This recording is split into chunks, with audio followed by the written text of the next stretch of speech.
Nous allons parler un peu de cette soirée magnifiquement. Tous les médias sont unanimes par Didier Drogba.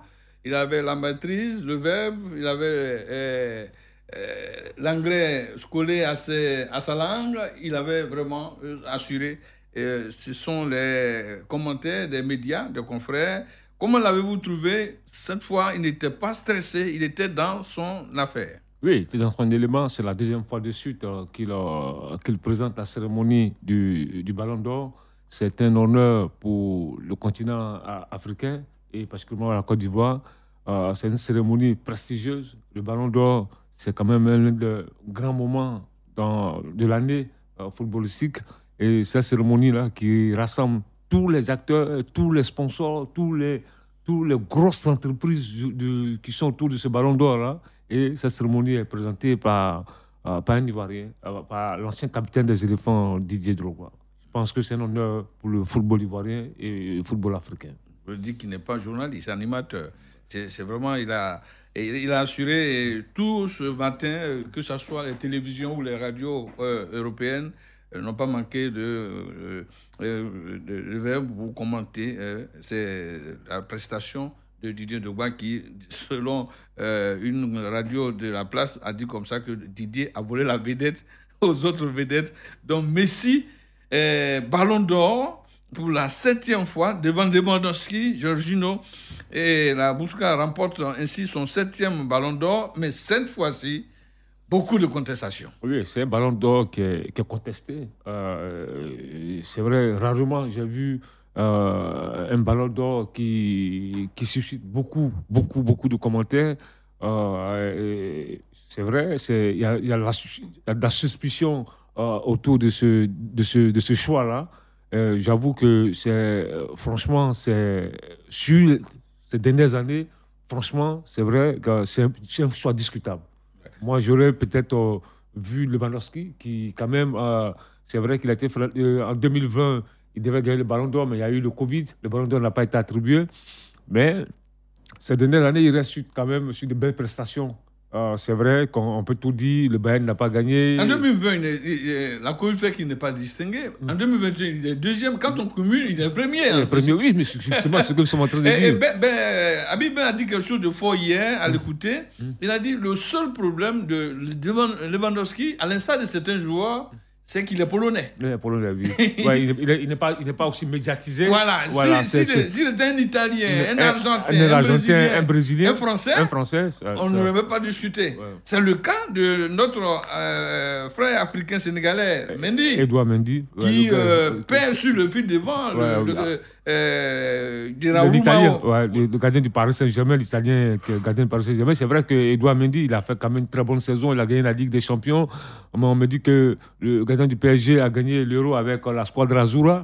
Mais je dis, quoi qu'on dise, sur ses prestations individuelles, Edouard Mendy... individuellement, sa prestation, c'est tant sur l'année. C'est sur l'année. Il a brillé sur un mois. Un mois, l'Euro. Alors que le Ballon d'Or prend en compte les performances de l'année.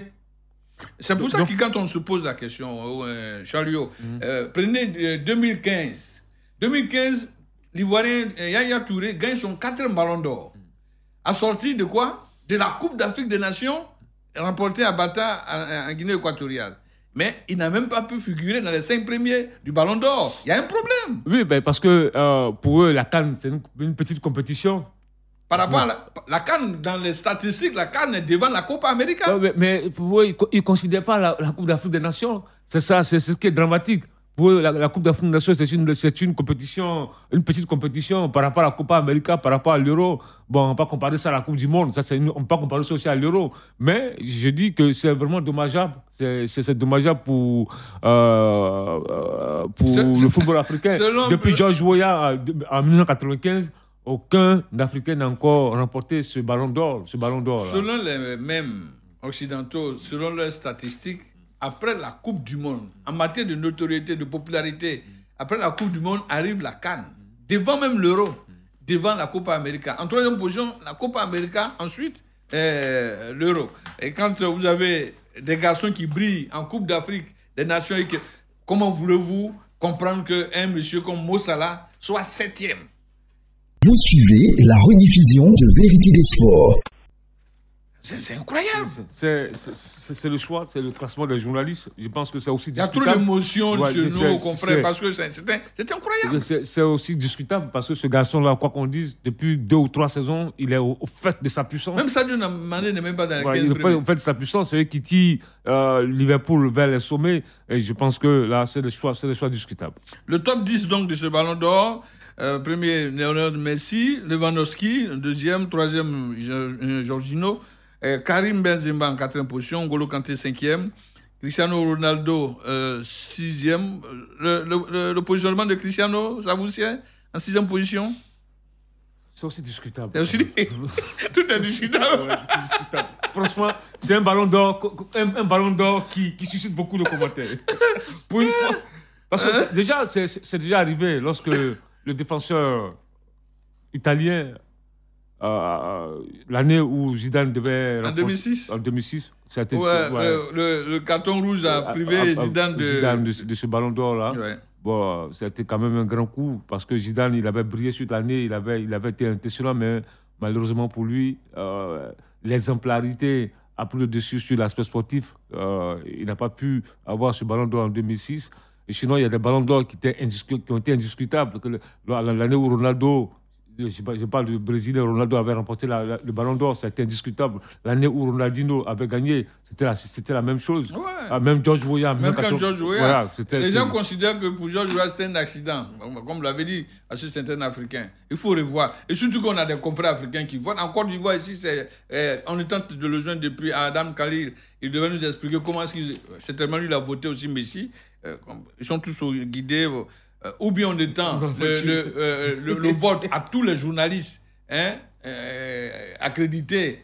Nous sommes tous, aujourd'hui, quand on tape au niveau de la FIFA, journalistes accrédités pour la couverture de Coupe du Monde, bien de Coupe d'Afrique, votre nom du Manuel Charlot sortira. Ouais, mais ils choisissent un journaliste par pays. Oui, je dis, dans ce cas, qu'ils les étendent ça pour que ça soit équilibré. Ouais. Un journaliste par pays, voilà ce que ça donne. Il faudrait équilibrer, prendre au moins... par pays, 5 journalistes. Et puis peut-être même revoir même les critères un peu. Revoir un peu les critères du Ballon d'Or, parce qu'il y a des critères aussi qui posent problème. L'année, il y a 2 ans de cela, on a discuté comme ça sur les choix, sur le critère. Il y a eu un débat là-dessus. Et maintenant, chaque fois, ça devient maintenant redondant. À chaque fois, à chaque remise du Ballon d'Or, il y a beaucoup de commentaires, il y a beaucoup de contestations. C'est vraiment dommage. Le meilleur club de l'année, Chelsea. C'est bon? Ouais, oui. Je pense que là, Thomas Tuchel, depuis qu'il est arrivé, il a rebâti une nouvelle équipe. On a vu un nouveau visage de Chelsea. C'est vrai que ce Chelsea-là, ce n'est pas une équipe joueuse, mais qui a une équipe qui a du caractère, qui a de la personnalité. Il a tout changé. Il a tout changé, un entraîneur qui a vraiment mis sa patte. Et là, les Parisiens doivent le regretter aujourd'hui. Bien sûr. Ouais. Meilleur buteur de l'année, Lewandowski. Oui, ça c'est indiscutable. C'est un chasseur, c'est un redoutable buteur. Il sent le but, il a un flair animalier, il est très adroit, franchement, c'est un vrai numéro 9. Ce qui est choquant, moi, dans ce ballon d'or, ça fait pratiquement 15 années, 15 ballons d'or. Ça se joue entre Cristiano, Messi, Cristiano, comme si c'était les deux qui occupent la planète Terre. C'est vraiment décevant et dégoûtant. Bon. Oui, mais là, je pense que nous sommes, avec ce 7e sac de Lionel Messi, je pense que ce sera la fin d'une saga. La saga Ronaldo-Messi, je pense que là, après ça, l'année prochaine... La mafia peut toujours conduire. L'année prochaine, on peut soulager, c'est Cristiano Ronaldo. Ils sont capables de tout. Et ce que vous voyez, ce sont les films, les marques qui sont derrière. Ouais, juste pour l'image. Il y a de gros enjeux financiers. Oh, incroyable. Vous êtes sur Radio Côte d'Ivoire. Conférence de presse de l'ex-bureau exécutif sortant de la Fédération ivoirienne de football. On va tout déballer ce soir. D'autres révélations tombent sur nos tables. Quand un match coûte 400 millions, fois 2 matchs, ça fait 800 millions. Monsieur le Président attrape sa tête et il arrache tous ses cheveux. Le débat s'ouvre. Passons par la conférence de presse quelque peu précipitée de la team Sori Diabaté à la suite, bien entendu, de celle de Mme Dao Gabala, l'ancien comité exécutif, est venu sur la table pour dire sa part de vérité quant au papier brandi par Dame Dao Gabala. Suite donc au résultat de l'audit publié la semaine dernière par le comité de normalisation, les membres du bureau exécutif sortant de la Fédération de football ont animé une conférence de presse dans la matinée d'hier pour expliquer point par point les faits qui leur sont reprochés. À la table de séance figuraient Sori Diabaté, bien entendu, Da Silva, Deoulé Omer, Maître Oro, Bilé Dembeleou, Hervé Chiapa, sur le fait qu'un joueur de l'équipe nationale consomme 50 litres d'eau par jour, suivant les explications de M. Sori Diabaté, ex-président de la Ligue professionnelle, vice-président de la Fédération ivoirienne de football, président des équipes nationales. Mais pour la question de l'eau, comme le professeur a dit, quand vous prenez 4 bouteilles en moyenne par joueur, par 25 personnes, ça fait 100 personnes, 100 bouteilles. Si vous prenez 10 jours, ça fait 1000 bouteilles. La bouteille, voilà, ça coûte combien? 500. Si vous prenez le montant, là, vous êtes autour de 500 000. Vous prenez les encadreurs, il y en a 20 par chose, vous avez 400 bouteilles, ça fait 200 000. Et vous ont parlé de quoi? Des boissons énergisantes, ça fait 300 000, n'est-ce pas? Quand vous calculez tout ça, 500, 200, 300, ça fait 1 million, non? Dans la communication qui est ici, il est marqué boissons énergisantes plus eau, 1 million. Côte d'Ivoire, Madagascar, aller-retour. 10 jours. Ça peut faire 50 litres d'eau par jour, par joueur. Je comprenais bien ce calcul. Quel est le lien? 50 litres d'eau par joueur, l'explication de Sori, c'est pratiquement 2 litres d'eau. Oui, 2 litres d'eau. Mais je pense par joueur. Je pense que la dame a été, Mme Dao Gabala a été claire. En sur quel point? 50 litres? Non, elle a dit que c'est l'ONS qui a attiré son attention sur ce fait-là. Parce que, en fait, excusez-moi, il y avait de la surfacturation. Donc les gens de l'ONS voyaient ça venir, attirer l'attention du comité de normalisation. Mais ce que Sori dit, il y a une logique. Logiquement, un joueur ne peut pas boire 50 litres d'eau. Oui. Lui parle non, mais Rach, elle n'a pas dit qu'un joueur boit 50 litres d'eau. Elle dit l'ensemble de l'eau par regroupement, lorsqu'on divise, ça équivaut à 50 litres d'eau par jour. Donc, quelque part, ça veut dire quoi? Ça veut dire que c'est problématique. Il y a un problème. Soit il y a de la surfacturation, voilà. Parce qu'elle n'a pas dit que chaque joueur boit 50 litres d'eau par jour. Elle dit l'ensemble, quand on fait le calcul, ça équivaut à 50 litres d'eau par jour, par joueur. Oui, voilà. Mme Gabala, elle estime, en faisant une problématique, M. Sori, dans la réalité, dit qu'un joueur consomme 1 litre à 2 litres, voire 2 litres par jour. Mais ça, ce sont ses explications. Parce que moi, j'aurais souhaité qu'il nous détaille ça avec des éléments. Avec des éléments. D'où vient cette facture en question alors? Bon, justement, parce que... L'ONS ou bien la FIF? Mais voilà la question. Et puis, moi, je me demande, pourquoi il y a ce débat-là? Il y a un comité de normalisation qui a pris fonction. Mais, honnêtement... Non, on va en revenir. Dans mon intro, j'ai dit, qu'est-ce qu'il fait? Pourquoi ne pas laisser le comité de normalisation travailler et tirer les conclusions après? Mais on va... Oui, mais non, pour répondre à ça, je dis que, vous voyez, c'est un exercice qui est classique.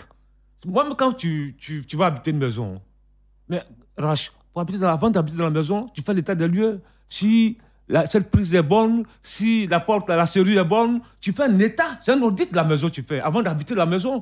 On ne va pas comme ça habiter dans une maison comme ça. Donc, il y a un comité de normalisation qui est en place, mais c'est normal que le comité de normalisation puisse faire un audit. Même eux, l'ancien comité exécutif, lorsqu'ils se sont installés à la place de qu'ils ont pris la succession de M. Jacques Anouma, ils ont fait un audit de la Fédération ivoirienne de football. Donc, où est le problème? Pourquoi tant de bruit sur un audit? Moi, quand on ne se reproche rien, on laisse faire les choses. Et puis après, on regarde. Voilà. Allons à la pompe. Pour aller de Radisson Blu au lieu de retraite des éléphants à Sol Béni, on nous a parlé, Mme Dao Gabala a brandi le montant de 1 million à la pompe comme carburant. Sori Diabaté a son idée sur la question. C'est le transport. On vous dit que nous, on paye 1 300 000. Mais la fédération de Sidi Diallo ne s'entraîne pas à Sol Béni. On ne s'est jamais entraîné là-bas, ce n'est pas notre terrain d'entraînement. Moi, je vais vous expliquer cette affaire. Quand l'entraîneur est venu, quand on l'a nommé, Boumel est venu me voir et dit, président, je veux m'entraîner à Sol Béni. J'ai dit, tu ne vas pas là-bas. Pourquoi? J'ai dit, bon, toi, tu n'es pas en Côte d'Ivoire. Toi, tu n'es pas en Côte d'Ivoire, mais je vais te faire des rappels parce que tu n'étais pas là. Nous, on n'ira pas à Sol Béni. Pour la raison simple que nous, on a voulu s'entraîner à Sol Béni. On nous a envoyé une facture, tu te souviens? Une facture sur une semaine. On avait l'impression qu'on allait s'entraîner à Wembley. On a dit, mais quand même, pour l'équipe nationale de Côte d'Ivoire, un tel montant, on a essayé de comprendre, on a compris qu'on ne voulait pas de nous là-bas. C'est ainsi qu'on s'est porté sur le centre technique à Bergerville. On a réhabilité notre pelouse et on a commencé à faire nos entraînements au centre technique. Et quand il pleuvait très fort, on s'entraînait sur la pelouse synthétique. Et quand on a vu, il y a eu une forte pluie en 2018 qui a endommagé le centre technique, Bergerville, alors on a commencé à s'entraîner au stade Fauboigny. On faisait toutes nos séances d'entraînement au stade Fauboigny. Ceux qui vous ont donné 1 300 000 francs de dépenses de Radisson à Sol Béni, il faut leur demander où ils ont mis l'argent. Parce que notre fédération, nous qui sommes là, Siri Diallo, on ne s'est pas entraîné à Sol Béni. En tout cas, sur les 5 dernières années, là, nous, on ne s'est pas entraîné en tout cas. Peut-être si on est arrivé en 2011, 2012, je ne me souviens même pas, mais on ne s'entraînait pas à Sol Béni. Là, il est encore dans sa logique. Radisson Sol Béni, Soli n'était plus et son équipe n'était plus. Non, mais il se trompe là, parce que moi, je me suis renseigné. J'ai appelé même à la SEC. Ils m'ont dit que c'est des histoires qu'ils racontent. Les éléphants sous Hervé Renard s'entraînaient à Sol Béni, se sont entraînés à Sol Béni. Ah bon? Ah oui, vous pouvez demander, vous pouvez poser la question à M. Roger Wognien. Hervé Renard s'est entraîné à Sol Béni. Moi, j'ai posé la question aux gens de la SEC. Ils m'ont dit il y a eu des entraînements de l'équipe d'Hervé Renard à Sol Béni. Donc, quand il dit que la SEC ne s'est jamais entraînée à Sol Béni, moi, je me pose la question. L'équipe nationale. L'équipe nationale. Sinon, je me suis renseigné auprès des dirigeants de la SEC. Ils m'ont dit non, que l'équipe nationale sous Hervé Renard s'est entraînée quelquefois à Sol Béni. Donc, la SEC a tous les éléments, ils ont toutes les preuves. Sur le coût exorbitant des frais de logement, le démenti de Soli Diabaté est imparable. Parlons de l'hébergement. Il paraît que c'est parce que la normalisation est arrivée que l'hôtel maintenant c'est 40 millions. Sous notre gestion, c'était 80 millions par séjour. D'abord, il faut savoir que les tarifs changent en fonction du nombre de personnes que vous avez en sélection. Quand l'entraîneur convoque 30 joueurs, comme ça a été le cas avec la Covid, quand on reprenait, on avait besoin de beaucoup de joueurs, il y avait beaucoup d'indisponibilité. Mais vous ne payez pas le même montant quand vous avez 30 joueurs que le montant que vous payez quand vous avez 25 joueurs. Nous, on a ici, on va vous donner les contrats signés. Nous, on ne dit pas comme ça. On le fait en vous donnant les contrats signés. 4 contrats signés avec le Radisson. On n'a pas dit qu'il n'y a pas de contrat. Vous avez entendu ça aussi, qu'il n'y a pas de contrat. D'abord, comprenez que l'équipe nationale loge soit au Radisson, soit au Golf, soit à l'Hôtel Ivoire. On n'a pas besoin de faire un contrat sur 1 an. Avec le Radisson, il y a eu, sur une année, il y a 5 fenêtres FIFA. 5 fenêtres. Et chaque fenêtre fait 10 jours. Donc, chaque fenêtre FIFA, vous pouvez soit vous décider de vous préparer ici, soit décider de vous préparer en Europe et venir jouer, ou aller jouer dans un autre pays. Donc, vous n'avez pas besoin d'aller signer un contrat sur 1 an pour 50 jours maximum. Tout en sachant que les 50 jours maximum, vous n'êtes même pas là sur 50 jours. Parce que vous jouez un match ici, et le match retour, vous allez le jouer à l'étranger. Sur une année, vous avez 5 dates, mais vous ne jouez pas vos 5 dates ici. Mais à chaque regroupement, vous signez un contrat avec le Radisson. Et nous avons 4 contrats signés avec le Radisson. Le budget mentionne 80 millions. Mais ce qui a été effectivement payé, c'est 70 millions. Il ne parle pas de ce qui a été payé. Il parle de ce qui a été mentionné au budget, qui est une prévision. Là où on est d'accord, Soli nous rejoint, c'est qu'il existe bel et bien des contrats signés. Alors, la question, pourquoi est-ce que ces contrats n'ont-ils pas été ajoutés au dossier de la passation? Franchement, c'est la grande question, Rachid Kwasi. C'est la grande question. Là, c'est une grosse révélation. Parce que, comment est-ce qu'il dit qu'il a les preuves, les contrats signés? Mais pourquoi ces contrats-là ne sont pas aux mains du comité de normalisation? Pourquoi le comité de normalisation n'est pas au courant de ces contrats qui ont été signés avec l'hôtel en question? Parce qu'on se souvient très bien que le 8 novembre dernier, le CONOR a signé un contrat avec l'hôtel en question, un contrat d'hébergement des éléphants avec l'hôtel en question. Mais s'il y avait un contrat annuel, s'il y avait un contrat, elle aurait peut-être dit, ah, attention, il y a des contrats qui sont là, mais c'est le contrat. Mais rien de tout ça. Mais pourquoi le comité de normalisation n'est pas informé de ces contrats-là? Moi, je pense que quelque part, il y a problème. Soit ils n'ont pas remis tous les documents au comité de normalisation, soit ils ne disent pas la vérité. Voilà. Sur le fait qu'il y a une inégalité de primes entre les joueurs expatriés et les locaux, la réaction de Sori Diabaté. Mais quand vous discutez des primes, mais vous discutez avec les joueurs d'abord. Vous vous mettez d'accord. Il est membre de l'équipe nationale. C'est quand nous sommes mis d'accord, les anciens internationaux sont là, Ben Salah est là, et Soufofana. Mais c'est quand on a fini de discuter qu'on signe un PV. D'accord, entre les parties. Voici les primes de victoire. Et en cas de match nul, voici ce qu'on vous paye. Mais ceux qui ont joué au football savent très bien que l'entraîneur a le double de la prime des joueurs. Et c'est ce qui est mentionné là. Mais quand tu n'as pas joué, c'est normal. Quand tu n'as pas dirigé une équipe de campement, tu ne sais pas. On dit on ne sait pas. Non, dans la règle établie dans le football, à travers, c'est ça. L'entraîneur a le double de la prime des joueurs. Et c'est écrit dans son contrat. L'entraîneur, il a un contrat. Dans le contrat de l'entraîneur, c'est mentionné, il a le double de la prime des joueurs. Si vous payez 100 francs à un joueur, vous payez 200 francs à l'entraîneur. L'entraîneur adjoint a un contrat. Parce que vous ne pouvez pas imposer un adjoint à un entraîneur. Il vous impose cela. Si vous me prenez un vacataire, si demain ce type-là trouve un boulot quelque part, il me lâche. Donc j'ai besoin d'avoir mon homme de confiance. Donc mettez-le sous contrat. Donc on met l'entraîneur et son adjoint sous contrat. Et dans le contrat de l'adjoint, il est mentionné qu'il a la même prime que le joueur. Et tous les encadreurs que nous appelons encadreurs techniques ont la même prime que les joueurs. C'est-à-dire l'entraîneur adjoint, le préparateur physique, l'entraîneur des gardiens de but, l'entraîneur superviseur s'il y a lieu, et le technicien GPS. Tous ceux qui sont impliqués directement dans le résultat technique de l'équipe ont la même prime que le joueur. Et dans cette IAS que vous avez, tous les autres encadreurs qui sont en équipe nationale de Côte d'Ivoire, vous avez l'intendant, vous avez le médecin, vous avez les kinés, vous avez comment on appelle, le chargé de logistique. Toutes ces personnes qui sont inscrites sur cette liste IAS, toutes ces personnes ont la moitié de la prime des joueurs. C'est écrit ici. C'est ce qui est fait et c'est ce qui est mentionné dans nos procédures. On n'est pas allé chercher des choses comme ça. On ne transporte pas des valises pour venir avec des espèces pour payer ces primes. Tout ça, c'est écrit ici. Et on dit des gens d'à côté bénéficient des primes que les joueurs n'ont pas. Vous avez entendu cette expression-là? Des gens d'à côté, c'est qui? Nous sommes ici tous membres du comité exécutif. Personne n'a une prime de victoire. Personne n'a une prime de match. La seule personne qui bénéficie d'une prime, parce qu'elle intervient au sein de l'équipe nationale, le professeur Dassiré, en qualité de médecin de la sélection. Tout à l'heure, lorsqu'on va parler du soin transmis, on verra que même le président de la fédération a une prime avant même le coup d'envoi. Sur les 4 milliards 500 millions volés, la clarification de l'ex-président de la Ligue professionnelle, Sori Diabaté. Donc quand vous annoncez 4,5 milliards, vous ne dites rien. Vous dites qu'il y a... Mais aujourd'hui, qu'est-ce qui se passe? On dit qu'il y a un trou de 4,5 milliards à la fédération. C'est ça? Parce que vous avez voulu dire donc, on recherche des documents, il y a des justificatifs qui manquent, mais ce n'est pas ce que les Ivoiriens retiennent. C'est pas ce qu'on retient à l'extérieur. La sale besogne a été faite. C'est de dire que l'équipe de Sidi Diallo a volé 4,5 milliards à la fédération.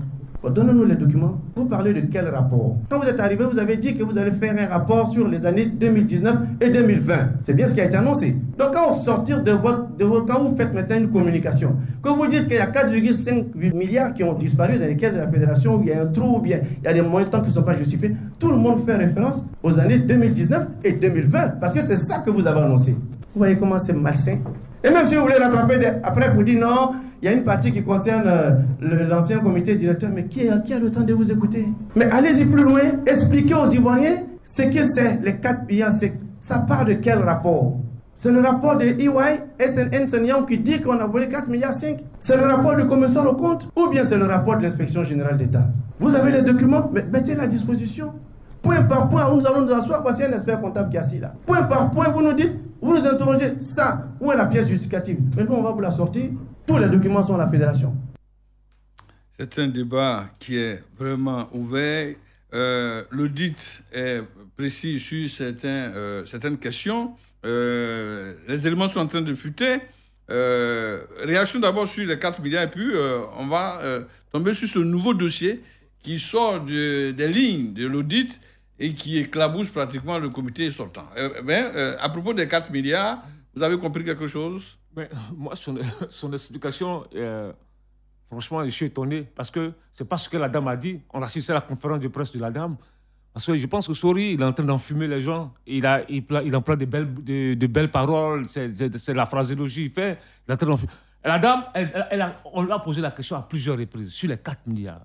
Elle a dit que l'histoire des 4 milliards, ce n'est pas seulement l'exercice 2019-2020, que ça s'étend, c'est une affaire de 10 ans de cela. Donc, en quoi est-ce que elle a dit que les 4 milliards 5 là, c'est eux que ça les concerne. Elle n'a jamais dit ça. Même quand elle est passée à la télévision sur la 3, elle a répété la même chose. En conférence de presse, elle a répété la même chose. Elle a dit que les 4 milliards 5, c'est une histoire qui dure depuis des années.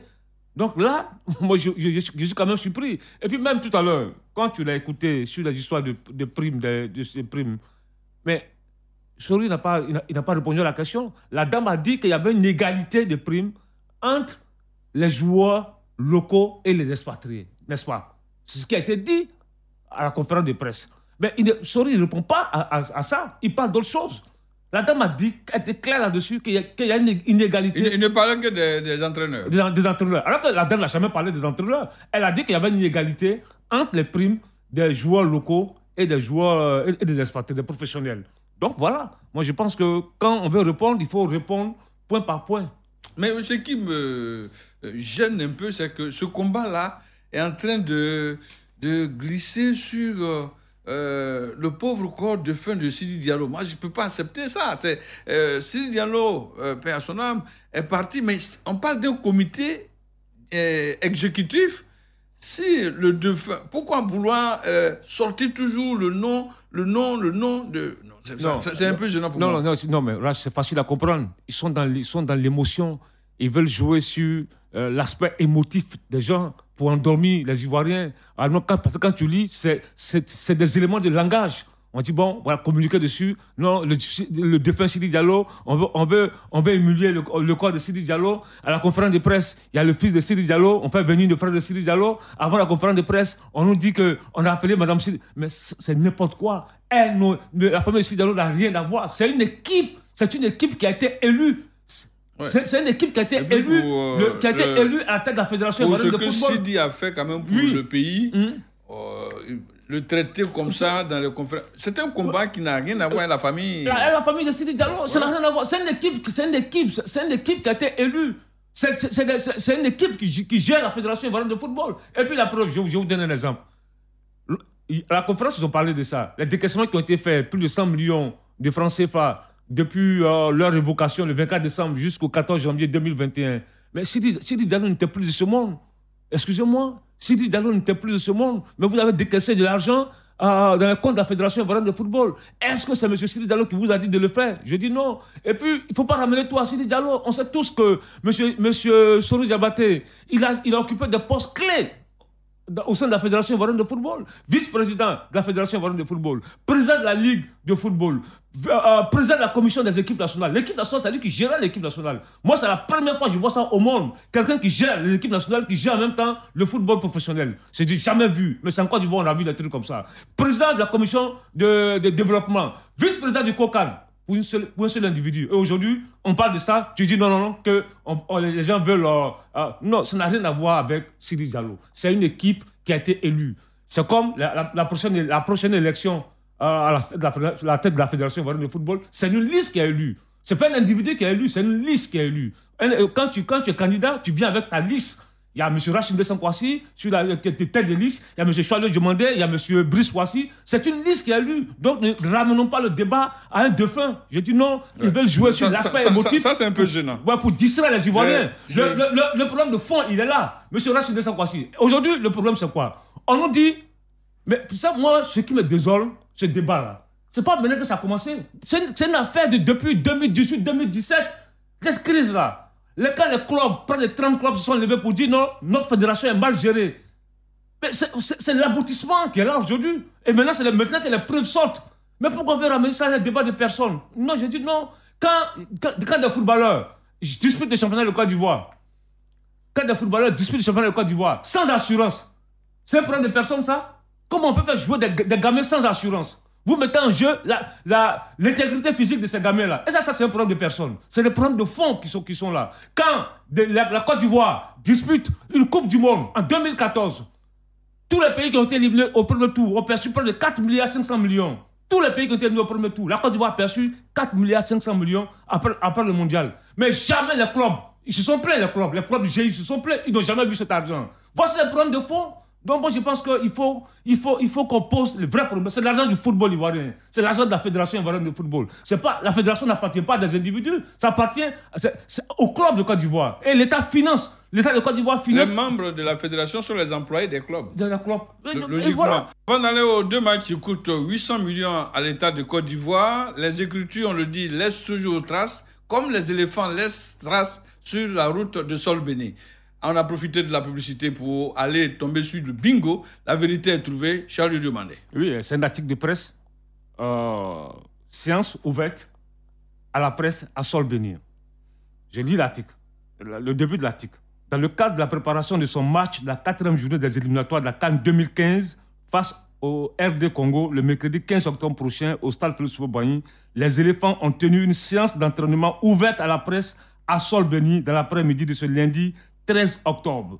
Hervé Renard et ses poulains se sont entraînés de 17h à 18h sur le terrain Laurent Pocou de Sol-Béni, en présence d'Alain Lebognon, ministre de la promotion de la jeunesse, des sports et des loisirs, et de M. Siri Diallo, président de la Fédération ivoirienne de football, devant les caméras et les objectifs photos de nombreux journalistes présents. Donc voici la preuve. Contrairement à ce que Sori Diabaté a dit, voici la preuve que les éléphants se sont entraînés à Sol-Béni sous Siri Diallo. Et que le carburant a coûté 1 million. Et qu'ils ont bu 50 litres d'eau chacun. Des barriques, hein. Ok, parlons des 2 matchs. Un soir transmis du 19 octobre 2020, adressé par M. Sam Etiassé à la directrice de l'ONS, l'Office national des sports, pour préparer la 3e et 4e journée des éliminatoires de la CAN 2021, il est mentionné que les 2 matchs ont coûté 800 millions, soit 400 millions par match, et que même le président de la fédération avait sa prime de... On appelle ça action du président. Action du président. 5 millions. 5 millions. 5 millions par match. Ça va le coup d'envoi. Ça va le coup d'envoi. Ça, c'est l'action du président. C'est une communication, action du président. C'est dans la communication. Et je me souviens très bien, il y a eu des débats à l'époque.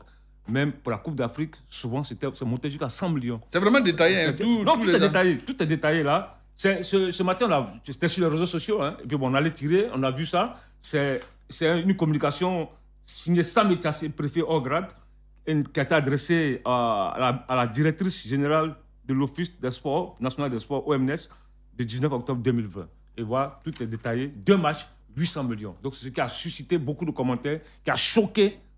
Quel est votre commentaire?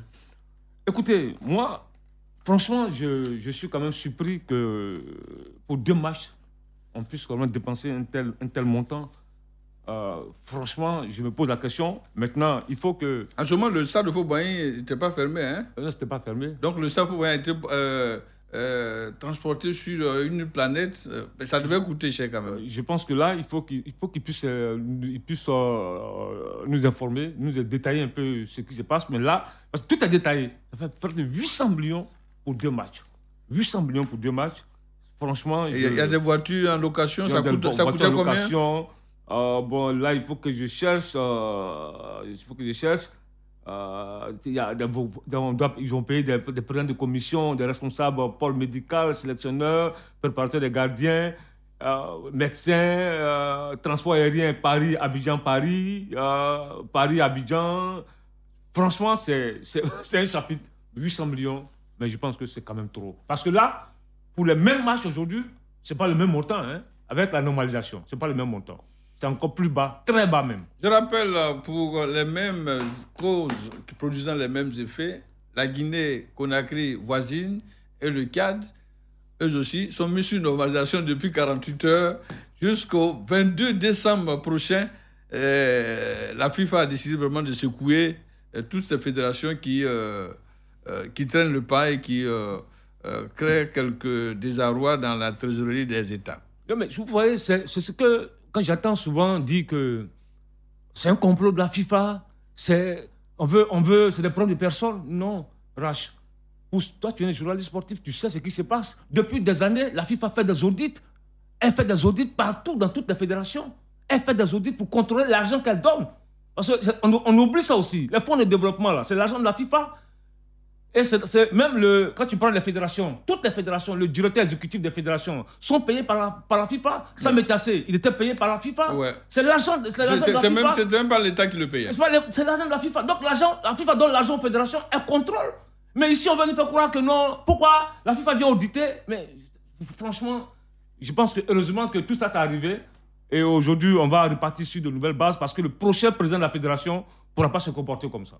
Merci de nous avoir suivis. On se retrouve demain pour un autre numéro. Je rappelle que vendredi, nous recevrons M. Kuyotia Narcisse. Il sera face aux membres associés pour parler à ceux-ci comment faire pour sortir l'Afrique du bourbier, du purgatoire. C'est un grand rendez-vous à ne pas manquer vendredi prochain. Merci de nous avoir suivis et restez fidèles au programme de Radio Côte d'Ivoire. Radio Côte d'Ivoire, Abidjan 88.fm.